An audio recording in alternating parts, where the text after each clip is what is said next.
ও মা, হোলি খেলে তো সবাই ক্লান্ত হয়ে গেছে, তাহলে আজকে কি একটা রিফ্রেশিং ড্রিঙ্ক বানাও? হ্যাঁ বানাবো, পুদিনা দিয়ে লেবু দিয়ে লেমনের জুস করবো।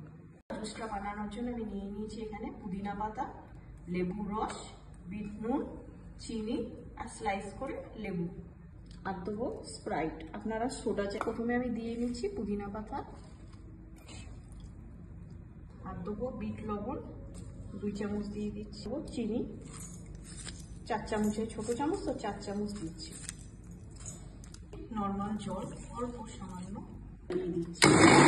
বন্ধুরা আমি মিক্স করে নিয়েছি, এবারে গ্লাসিং করব। এখানে অল্প করে জুস, পুদিনা পাতার জুসটা দেবো, স্প্রাইট, স্লাইস করে কাটা লেবু। চিয়ার্স। চিয়ার্স।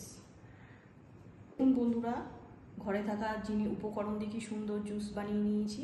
আপনারাও এরকম তৈরি করে খাবেন পরিজনদের সাথে। আর আপনাদের যদি এই জুসটা ভালো লেগে থাকে অতি অবশ্যই লাইক, কমেন্ট, সাবস্ক্রাইব করে আমার পাশে থাকবেন।